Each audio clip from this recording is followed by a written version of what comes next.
Hello everyone and welcome to only IAS. स्वागत है आपका हमारे इस वीडियो में जहां हम स्पेसिफिकली फोकस कर रहे हैं मेंस के ऊपर। अगर आपने प्रीलिम्स का एग्ज़ाम दिया है और आपके मार्क 80-85 के ऊपर कहीं भी आ रहे हैं तो आपको बेधड़क मेंस की प्रिपरेशन में जुट जाना चाहिए। क्यों? उसके लिए हमने ऑलरेडी एक वीडियो पब्लिश किया, आप वो देख सकते हैं। क्यों आपका अप्रोच अभी ऐसा होना चाहिए कि आप मेंस की प्रिपरेशन करें। अगर आप प्रिपरेशन शुरू कर रहे हैं तो एक और जो सबसे बड़ी चीज़ मन में आती है कि भाई ऑप्शनल के साथ चीज़ों को बैलेंस कैसे करें।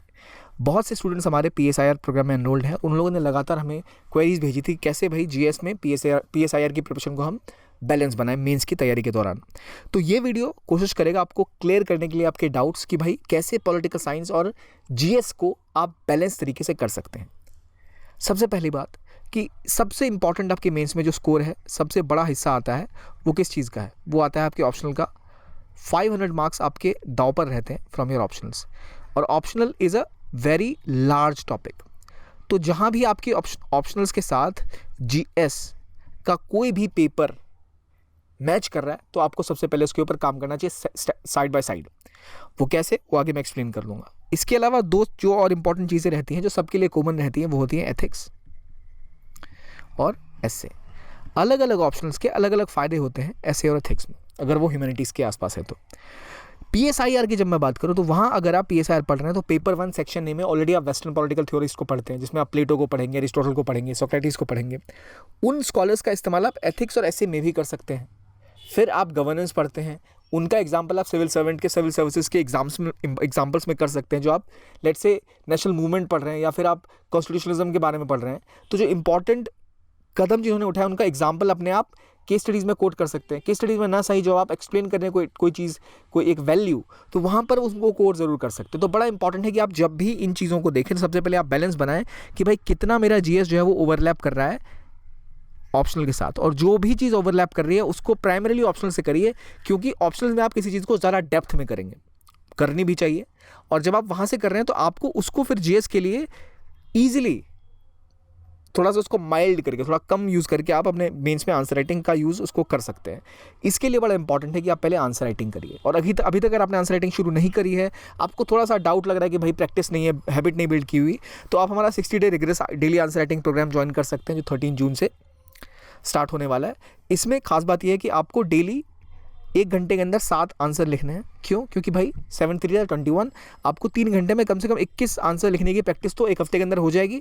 देन एट द वीकेंड आप एक पूरा टेस्ट देंगे फुल लेंथ, जिसकी आपको पूरी इवेल्युएटेड डिटेल कॉपी मिलेगी, आप प्रॉपरली इवेल्युएट किया जाएगा, इन डिटेल फीडबैक दी जाएगी। तो इसके थ्रू आप वो हैबिट बिल्ड कर सकते हैं। लेकिन अगर आपकी मान लीजिए हैबिट बिल्ड है पहले ऑलरेडी और आपको लग रहा है नहीं मुझे अभी इतनी रिगरस आंसर राइटिंग नहीं करनी है, चलो मुझे सीधा टेस्ट लगाना है या मुझे ऑप्शनल की तैयारी करनी है, तो अगर आपका ऑप्शनल पॉलिटिकल साइंस है तो हमने स्पेसिफिकली उसके लिए हमारा daily answer writing mains programme start किया है फॉर मेंस 2022, जो 16 जून से स्टार्ट होने वाला है। यहाँ कोशिश ये है कि पीएसआईआर में जो भी इंपॉर्टेंट कॉन्सेप्ट्स हैं उनको इतने कम टाइम में आपको अप्लाई करके सीखना है। What I mean by that कि भाई आपने वेस्टर्न पॉलिटिकल थॉट के स्कॉलर्स पढ़ लिए, प्लेटो पढ़ लिया, एरिस्टोटल पढ़ लिया, मैकियावेली पढ़ लिया, लेकिन जब आपको आंसर्स लिखने होंगे तो आपको मैकियावेली की थ्योरी को या हॉब्स के जो व्यूज़ हैं उनको कहीं ना कहीं या तो कंपेयर करना होगा या फिर कॉन्ट्रास्ट में डालना होगा।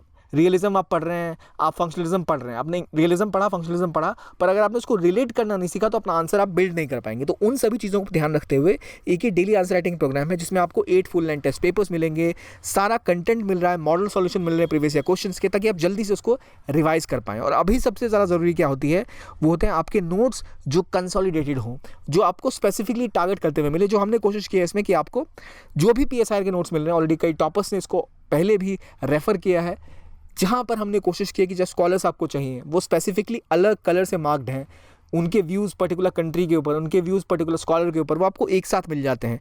आप एक नज़र डालते हैं, कंट्रोल F सर्च मारेंगे, आपको वो सारा डेटा इजीली अवेलेबल है और उस डेटा का आप यूज़ डायरेक्टली डेली, कल आपको आंसर लिखने जाना है, आज आपने वो पोर्शन पढ़ा, आंसर राइटिंग करने गए, आपने 3 घंटे पढ़ाई की, 1 घंटे आंसर लिखा, तो एटलीस्ट एक टॉपिक आपका या दो टॉपिक आपके रोज़ क्लियर होते जाएंगे। तो with in your let's say 50-60 days आप सिर्फ पढ़ने के साथ ही नहीं, आप कॉन्फिडेंट हो जाएंगे, चलो भाई मैंने आंसर राइटिंग भी स्टार्ट कर दिया, मॉडल आंसर्स भी दिख रहे हैं।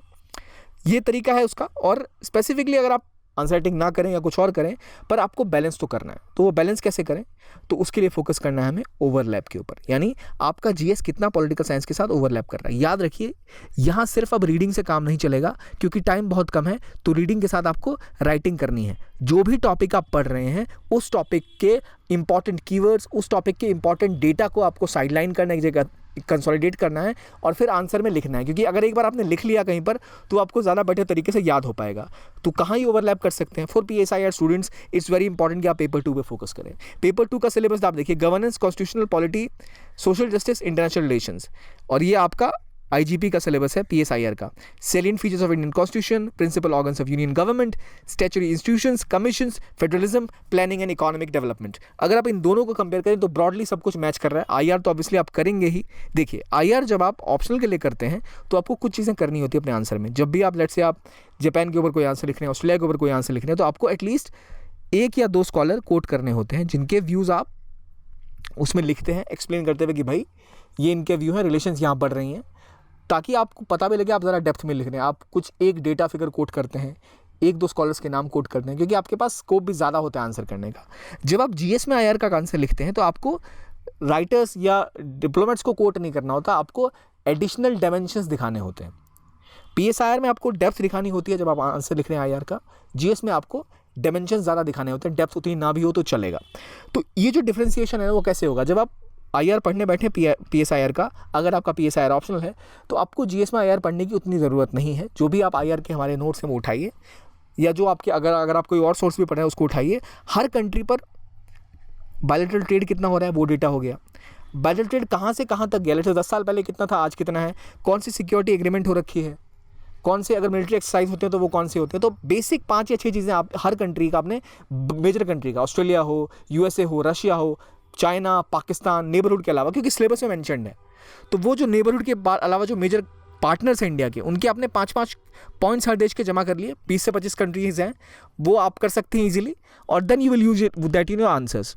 वो करने के लिए आपके लिए बड़ा ईजी है, क्योंकि आप IR के नोट्स जब पढ़ेंगे आपके ऑप्शनल के लिए, तो वहाँ पर वो कंट्री वाइज स्पेसिफिकली चीज़ें मेंशन्ड है। जस्ट 4-4 चीज़ें आपको ग्रीन पेन से हाईलाइट कर देनी है या फिर ग्रीन हाईलाइटर से, ताकि आप GS के लिए पढ़ें तो उनको पढ़ें, मेंस के लिए तो आप ऑलरेडी सब कुछ पढ़ ही रहे हैं जब आप ऑप्शनल की बात कर रहे हैं। तो अगर आप कॉन्स्टिट्यूशनलिज्म पढ़ रहे हैं, अभी आप लक्ष्मीकांत तो ऑलरेडी प्रीलिम्स के लिए पढ़ के आए हैं, उसके बाद आप जो ऑप्शनल में कॉन्स्टिट्यूशनलिज्म पढ़ रहे हैं, डेवलपमेंट ऑफ कॉन्स्टिट्यूशन, उसके क्या डिबेट्स थे, वहाँ पर आप अपना ग्रीन पेन चलाएं और वहीं पे हाईलाइट कर लें भाई ये GS के लिए कर लिया। मगर ये टॉपिक्स जो भी आपको लग रहे हैं कि आपके GS में हैं, उनको अलग से आप लिख लीजिए कि भाई ये टॉपिक्स तो मैं अपने ऑप्शनल से ही करूँगा या करूँगी, क्योंकि कंसोलिडेशन हो जाएगा। जो आप एक बार अपने GS के नोट्स पढ़ने बैठे हैं तो GS वाला पढ़िए जो एक्सक्लूसिव है, जो चीज़ें आपको ऑप्शनल में नहीं मिल रही हैं।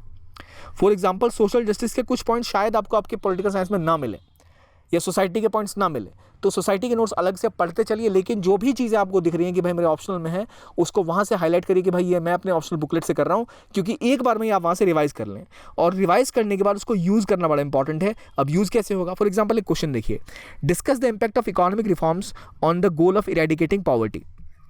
Poverty is an important topic जो आपको पेपर 3, पेपर 2 और ऑप्शनल तीनों जगह ज़रूरी है।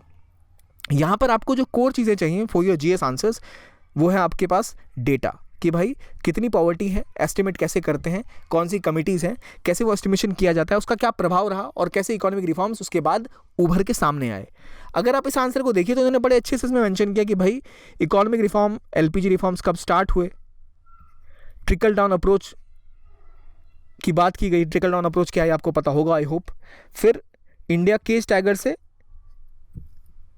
खुल के बाहर आया, इकोनॉमी ने ग्रोथ पकड़ी, सर्विसेज सेक्टर में ग्रोथ देखी गई, एवरेज ग्रोथ ऑफ 8%, और 600 बिलियन मार्क्स फॉरेक्स रिवर्स में पहुंचा ड्यू टू सर्विस सेक्टर। तो जो इंपॉर्टेंट चीज़ें इन्होंने हाईलाइट करी अपने आंसर्स में, और जो डेटा है वो एक साथ जमा था, उनको इन्होंने सही जगह से अप्लाई किया है। तो बड़ा ही इंपॉर्टेंट है कि जो भी आपको मिले, जैसे इन्होंने PN भगवती को यहाँ कोट किया है, अमर्त्य सेन को कोट किया है, तो आपको GS में कोट नहीं करना, लेकिन आपको ऑप्शनल में तो करना है, तो आप और डेप्थ में करें। तो जो भी कंटेंट है आपने जब ऑप्शनल की आंसर राइटिंग करी है, इसके लिए आप अगर कॉन्स्टिट्यूशनलिज्म पढ़ रहे हैं, जब आप ये टॉपिक पढ़ रहे हैं, IGP की आंसर राइटिंग कर रहे हैं, तो आपका पेपर 2 ऑलरेडी 7 बाय 7 होता जा रहा है। तो जो भी टॉपिक आपके पेपर 2, पेपर 3 ऐसे एथिक्स में मैच कर रहे हैं GS के साथ, ऑप्शनल के साथ, पहले उनको अपने ऑप्शनल के आंसर राइटिंग में इस्तेमाल करिए, क्योंकि ऑप्शनल के आंसर्स आप और ज़रा डेप्थ में लिखेंगे। देखिए यहाँ इन्होंने कितना डेटा यूज़ किया है, अनप्लान्ड अर्बनाइजेशन और अनएम्प्लॉयमेंट रेट कितनी है, स्किल्स के हिसाब से कि इंडिया का स्किल का क्या रेट है, कोविड के बाद जो प्रॉब्लम्स है पेंडेमिक में, तो जो इकोनॉमिक रिफॉर्म्स है उनका स्ट्रक्चरल पार्ट क्या है, कैसे चेंजेस आ रहे हैं, ILO ने क्या मेंशन किया है, तो वो सारी चीज़ें उन्होंने अपने आंसर में मेंशन करी हैं। That should be the approach कि अगर आप कोई टॉपिक पढ़ रहे हैं जो आपके ऑप्शनल में भी आ रहा है, तो बड़ा ही ज़रूरी है कि पहले आप ऑप्शनल के थ्रू उसको कवर करें, आंसर राइटिंग में प्रैक्टिस करें, और बाद में जो चीज़ें रिलेट नहीं कर रही, ओवरलैप नहीं कर रही, जो एक्सक्लूसिव है, उन पर पहले फोकस करिए GS में। यानी जो भी टॉपिक आपका GS में है, अगर वो यूनिक टॉपिक है, यानी आपके ऑप्शनल में नहीं आ रहा, तो आप पहले उस पर फोकस करो।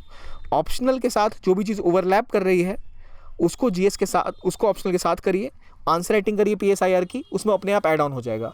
मैं एथिक्स और ऐसे की बात क्यों कर रहा हूँ कि आपको ऐसे में मान लीजिए डेटा बहुत सारा चाहिए होता है, तो जब आप डेवलपमेंट ऑफ कॉन्स्टिट्यूशन कर रहे हैं, डेवलपमेंट ऑफ इंडिया कवर कर रहे हैं, तो वहाँ आप ग्रोथ रेट पढ़ते हैं, आप पॉवर्टी के बारे में पढ़ते हैं, आप कॉन्स्टिट्यूशनल डिबेट्स के बारे में पढ़ते हैं, तो वहाँ जो इंपॉर्टेंट कोट्स आपने कुछ मेंशन किया तो वो आप याद कर सकते हैं। जो स्कॉलर्स हैं उनके व्यूज़ आप लिख सकते हैं, क्योंकि वो जो व्यूज़ आप मेंशन जो आपको ऑलरेडी नोट्स में मिलेंगे वो ऑलरेडी ऐसे स्ट्रक्चर्ड हैं कि आप उसको सीधा सीधा ऐसे में यूज़ कर सकते हैं। एथिक्स में मेंशन किया गया है कि इंपॉर्टेंट पर्सनैलिटीज़ और उनके व्यूज़ के बारे में भी, उनका क्या रोल रहता है एज इन सर्विसेज, तो वो चीज़ें आप वहाँ से छांट सकते हैं कि भाई ये मेरे एथिक्स में भी काम आएगा। तो अगर आप नोट्स बना रहे हैं तो आप उसको एक येलो पेन से या ग्रीन पेन से हाईलाइट कर सकते हैं, ताकि आप उसका इस्तेमाल एथिक्स के लिए कर पाएंगे। जब आप एथिक्स पढ़ने बैठ रहे हैं, अच्छा सर ये एथिक्स में था मेरी बुकलेट में, मैं जाके एक बार उसको भी देख लेता हूँ, तो इस तरह आप बैलेंस बना सकते हैं। अगेन ये सब कुछ तभी काम करेगा जब आंसर राइटिंग करेंगे प्रॉपरली। तो इट इज़ वेरी नेसेसरी कि आप आंसर राइटिंग करें। स्पेसिफिकली PSIR में भारी कंपटीशन है, इट इज़ वेरी एसेंशियल कि आपको अच्छा फीडबैक मिले और आप स्ट्रक्चरली पढ़ें। तो हमने जो PSIR कोर्स डिज़ाइन किया अपना आंसर राइटिंग वाला, वो ऐसा है कि आपको प्रॉपर डेली आंसर राइटिंग करनी है, फिर आपको एक गैप मिलता है, फिर आप प्रॉपर फुल टेस्ट देते हैं जिसमें आपको रिव्यूज़ बहुत डिटेल में दिए जाते हैं। तो वो एक स्ट्रक्चर है जो आप फॉलो कर सकते हैं। इसके अलावा अगर आप कुछ और भी ज्वाइन करें कहीं और तो कोई दिक्कत नहीं है, पर आप अप्रोच ऐसी रखिए कि जहाँ भी रिलेशन हो रही है GS के साथ, पहले उसको कवर करिए। टाइम मैनेजमेंट की बात आती है तो मैं सजेस्ट करूंगा कि सबसे पहले अभी आपको ऑप्शनल के ऊपर काम करना चाहिए, क्योंकि ऑप्शनल आपने छुआ नहीं है काफ़ी टाइम से, ठीक है। बाकी चीज़ें आप प्रीलिम्स के लिए भी पढ़ रहे थे, तो कवर ऑप्शनल एथिक्स एंड ऐसे फर्स्ट। और अगर आपका ऑप्शनल PSIR है तो ऑब्वियसली आपको पता है कि कई चीज़ें रिलेट कर रही हैं, उनके ऊपर पहले आपको कंट्रोल करना चाहिए। कंसोलिडेशन की बात आती है तो कंसोलिडेशन 3 लेवल्स पे करने हैं, अपने नोट्स के, अपने फैक्ट्स के, और अपने आंसर राइटिंग स्किल्स के। नोट्स का मतलब क्या, जैसे जो लोग प्रहार कई लोग फॉलो करते थे, या कुछ अगर आपने खुद के नोट्स बनाए हैं तो और भी बेहतर है, उन नोट्स में आप ऐड करिए। अगर आपने ऑप्शनल के नोट्स बनाए हैं PSIR के, तो भाई कहाँ पे अब क्योंकि दुनिया आगे बढ़ती जा रही है, पिछले 2 महीने में बहुत कुछ घटित हुआ है। IR में आपको सब कुछ ऐड करना होगा कि भाई यूक्रेन क्राइसिस में क्या क्या डायमेंशन है, कोई 1-2 स्कॉलर्स आपको याद है या नहीं, नगार्नो काराबाग आपको कवर करना होगा डिटेल में, IR की बात कर रहा हूँ मैं।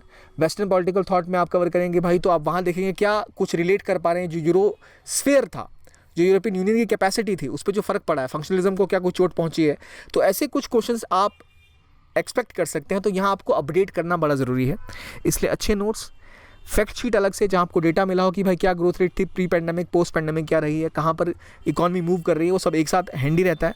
और अपने उन सब का इस्तेमाल आंसर्स में करना, ताकि आपके आंसर स्किल्स ग्रो कर सके। तो ये कोर चीज़ें हैं जिस पर अभी आपको काम करना चाहिए। यही वो तरीका जिसके थ्रू आप प्रॉपर बैलेंस बना सकते हैं।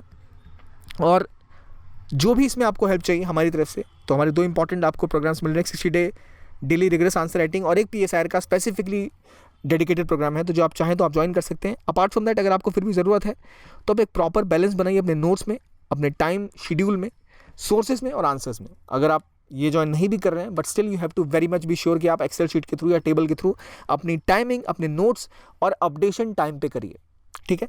तो ये था ये वीडियो। आई होप जो बेसिक चीज़ें समझाना चाह रहा था मैं कि आपको कैसे GS को बैलेंस करना है, वो आपको समझ आ गया होगा। देखने के लिए बहुत बहुत धन्यवाद। Keep on watching only IAS।